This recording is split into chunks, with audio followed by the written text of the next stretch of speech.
Dear students, today we are going to talk about chapter number 3.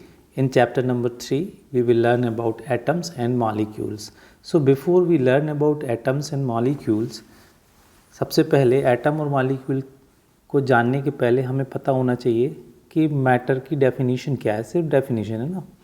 तो matter, what is matter? Matter is anything which occupies space and having mass.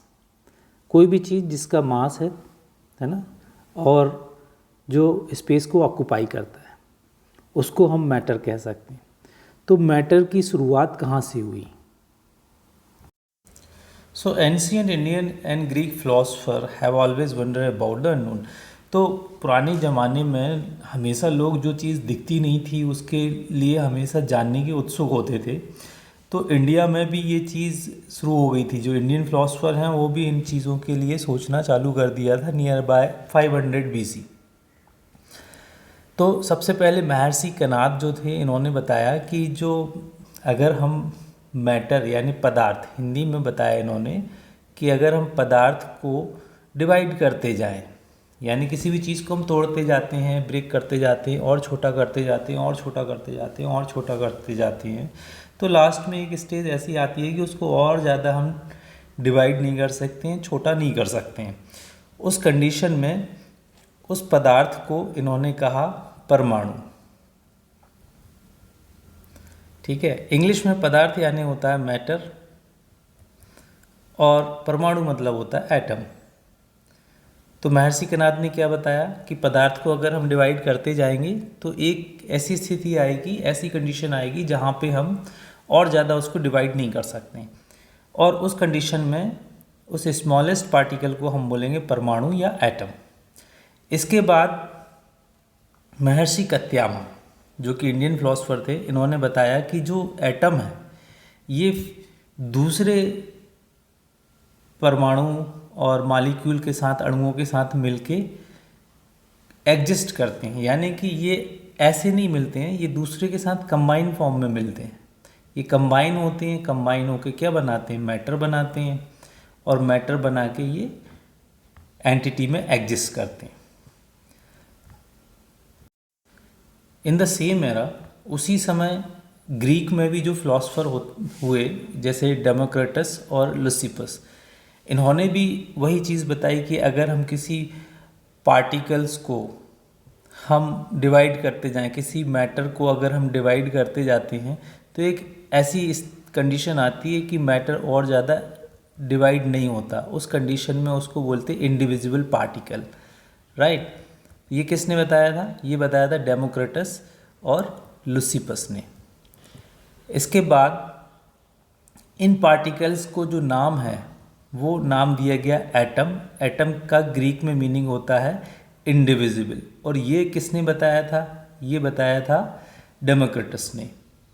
So all this thing are just philosophical consideration. ये सारी चीज़ें जो थी ये philosophical consideration थी, इसका कोई वजूद नहीं था। They are not in entity. Why? Because there is no experimental work. इन लोगों ने सिर्फ बातें की और कोई एक्सपेरिमेंटल वर्क सपोर्ट के लिए नहीं रखा, इसलिए ये वैलिडेट आइडियाज़ नहीं हुए।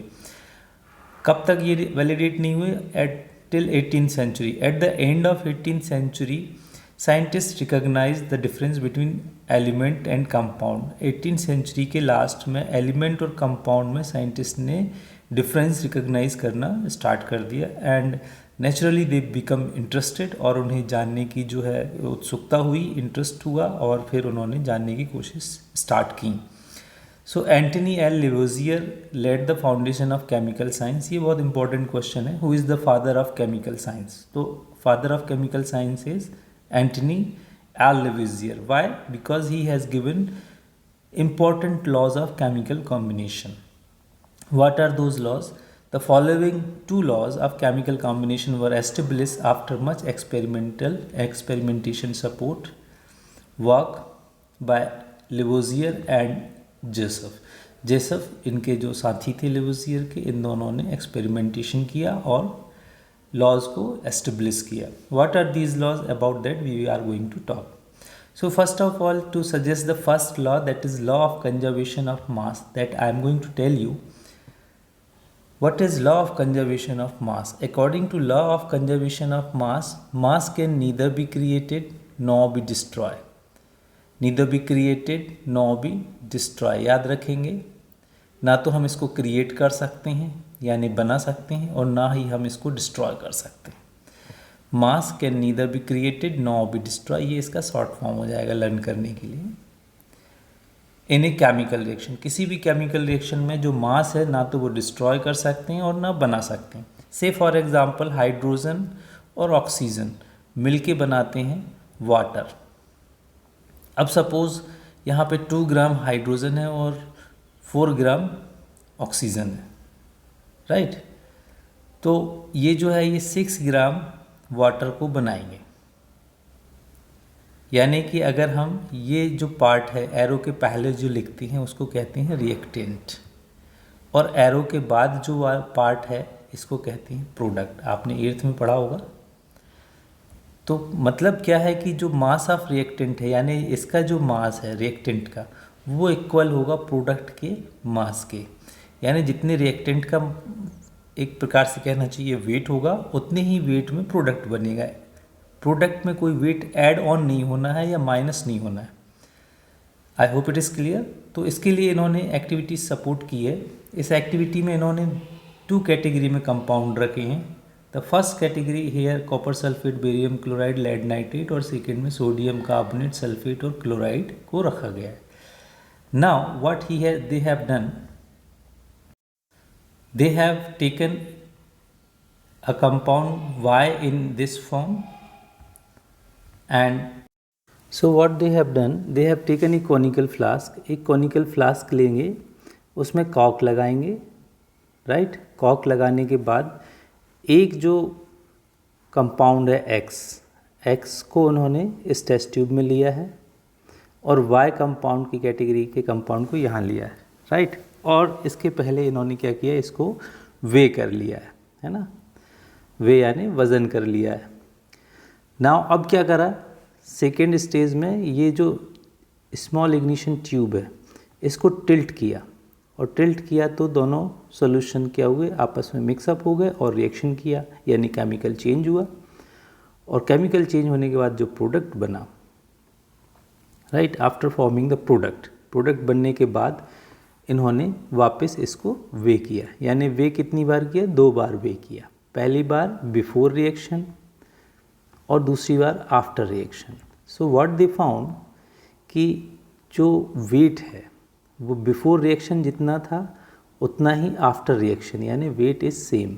तो इससे ये प्रूव हो गया कि किसी भी केमिकल चेंज में, किसी भी केमिकल रिएक्शन में मास ना तो क्रिएट होता है और ना ही डिस्ट्रॉय होता है. Let's talk about the next questions related to this.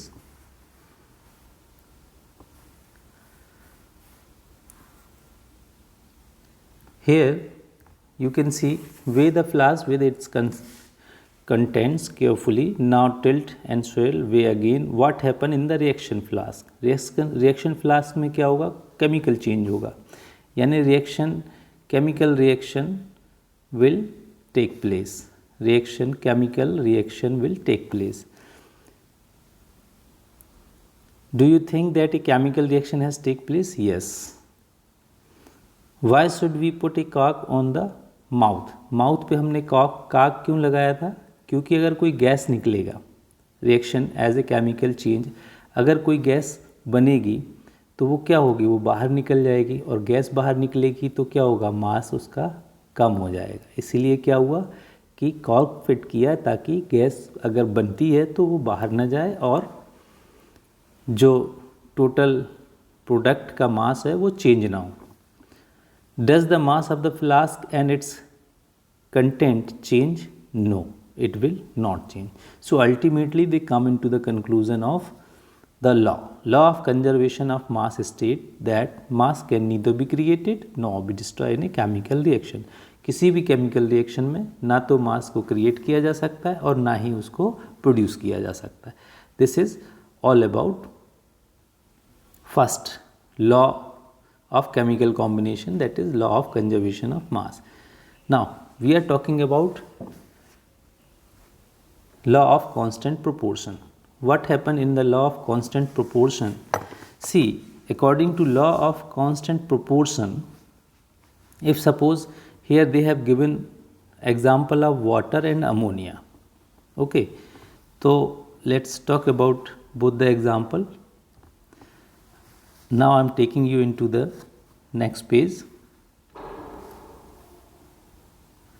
See, suppose we have water. Water, the formula of water is H2O. So अगर हम वाटर मॉलिक्यूल्स को देखें तो इसमें हाइड्रोजन कितने हैं?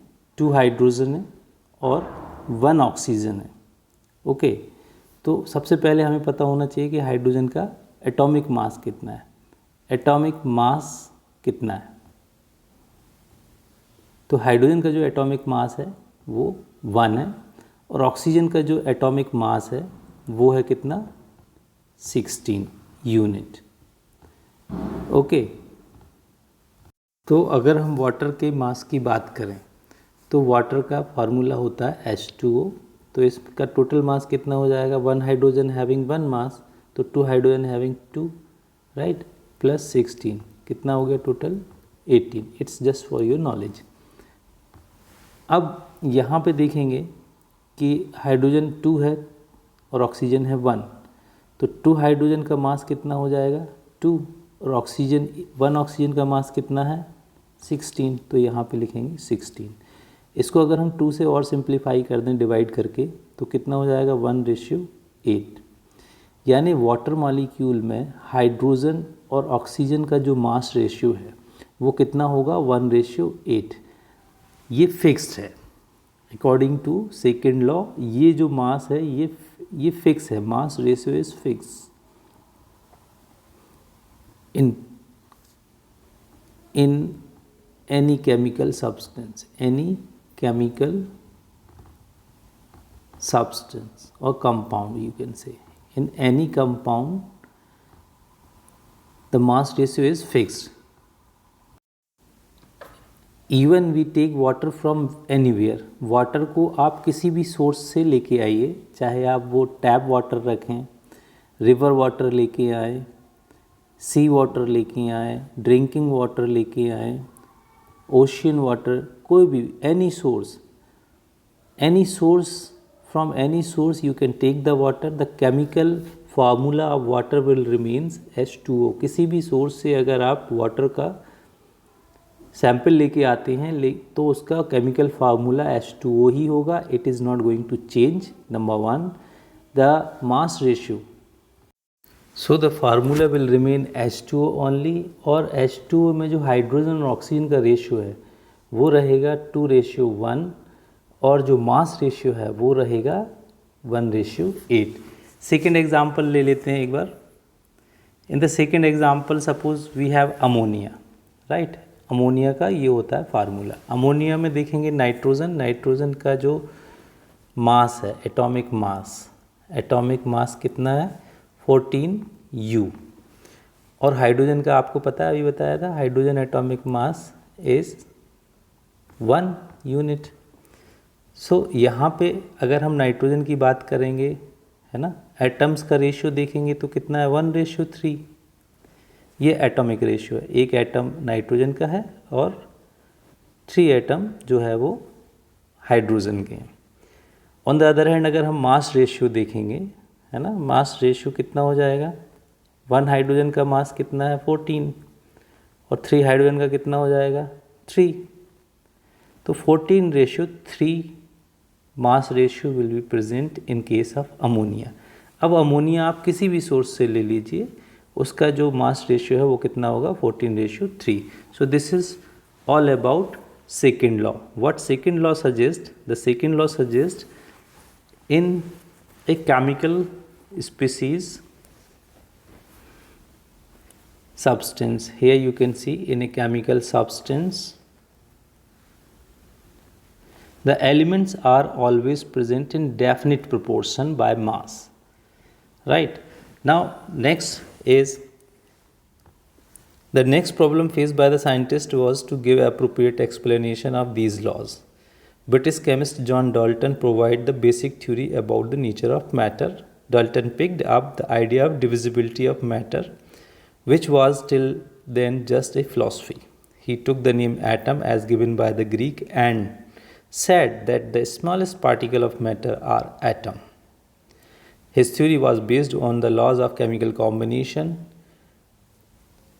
Dalton atomic theory provides an explanation for the law of conservation of mass and the law of definite proportion.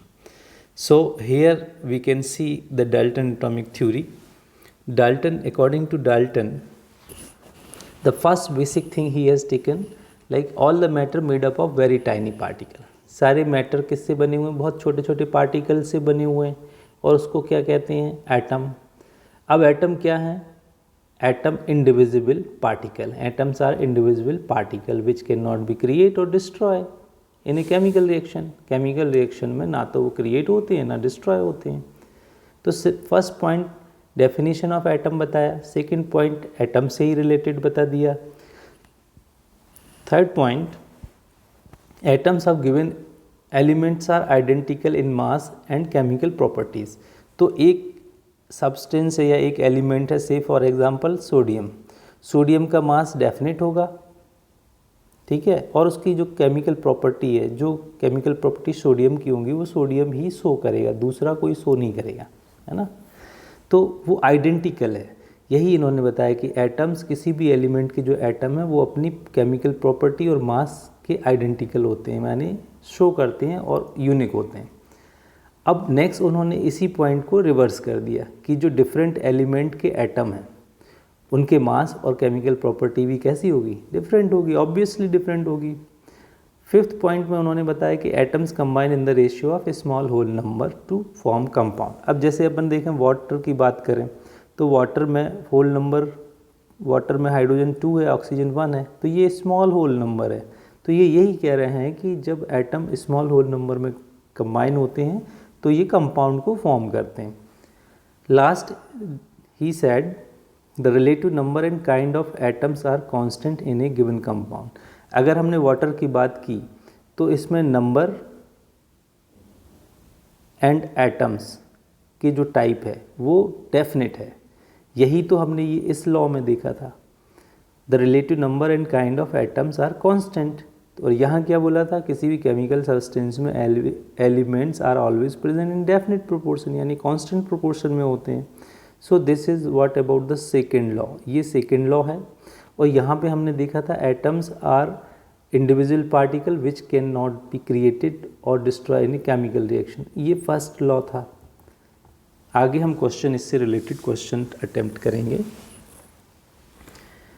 Let's see the questions.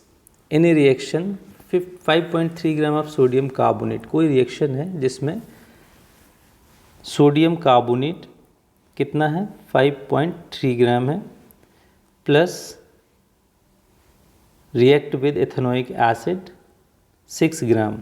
तो ethanoic acid है, यहाँ पे एसिटिक एसिड भी बोल सकते हैं, 6 ग्राम. और इन्होंने बनाया कार्बन डाइऑक्साइड, वाटर और सोडियम एथोनेट. सोडियम एथोनेट बनाया. सोडियम एथोनेट 8.2 ग्राम, 0.9 ग्राम वाटर बनाया, 0.9 ग्राम, और 2.2 ग्राम कार्बन डाइऑक्साइड बनाया. अब आपको बताना है कि ये, इसको प्रूव करना है कि this reaction is on the accordance of law of conservation of मास. ये लॉ ऑफ कंजर्वेशन मास की पुष्टि करता है, प्रूव करता है. कैसे प्रूव करेंगे? See, according to law of conservation of mass we study कि जो टोटल रिएक्टेंट है, let's take you into the notes part. According to law of conservation of mass, law of conservation of mass क्या हमने पढ़ा था कि जो total reactant का मास है वो इक्वल होता है प्रोडक्ट के मास के, क्योंकि कोई भी रिएक्शन में मास ना तो क्रिएट हो रहा है और ना ही डिस्ट्रॉय हो रहा है, यानी total mass of reactant will be equal to the mass of product, right. तो हमने वहाँ पे देखा कि 5.3 ग्राम सोडियम कार्बोनेट है, यहाँ पे हम लिख देते हैं सोडियम कार्बोनेट 5.3 ग्राम. ये एथेनोइक एसिड से रिएक्शन कर रहा है जो कि 6 ग्राम है, और बना रहा है कार्बन डाइऑक्साइड, वाटर, और क्या बना रहा है, सोडियम एथोनेट। तो सोडियम एथोनेट बन गया। इसमें 0.9 ग्राम वाटर है, 2.2 ग्राम क्या है, कार्बन डाइऑक्साइड है, और 8.2 ग्राम जो है वो सोडियम एथोनेट है। तो हम क्या करेंगे, इसको टोटल कर लेंगे। जब आप इसको टोटल करेंगे, प्लस करेंगे, तो आपके पास आ जाएगा 11.3, और इसको टोटल कर लेंगे, इनको टोटल करेंगे, एक बार करके देख लेते हैं। 8.2, 0.9 और 2.2। तो यहाँ जब आप टोटल करेंगे तो what you will get, you will get 3.1 carry, then 11. Here also you will get 11.3. That means the total mass of the reactant equal to total of mass of the product. Hence we prove that reaction, above said reaction, is in the accordance of law of conservation of mass. Let's talk about next questions. Here you can see the next question is hydrogen and oxygen combine to form water in the ratio of 1:8. तो hydrogen और oxygen 1:8 में combine हो रहे हैं। What mass of oxygen gas would be required to react completely 3 gram of hydrogen gas? तो 1 gram hydrogen 8 gram oxygen से reaction कर रहा है, तो वो कह रहे हैं कि 3 ग्राम, कितने ग्राम ऑक्सीजन की ज़रूरत पड़ेगी 3 ग्राम हाइड्रोजन गैस से रिएक्ट करने के लिए। तो obviously 1 gram is 8, then 3 gram will be equal to 3 into 8 equal to कितना हो जाएगा, 24 gram of oxygen required to react with 3 gram of hydrogen completely. Okay, next question is Which postulate of Dalton's atomic theory is result of law of conservation of mass? हमने देखा, अभी पढ़ा था, तो इसमें हम कहेंगे second postulate. Which postulate of Dalton's atomic theory can explain the law of definite proportion? And it was 6th point. So that's it for my side. Thank you so much for watching.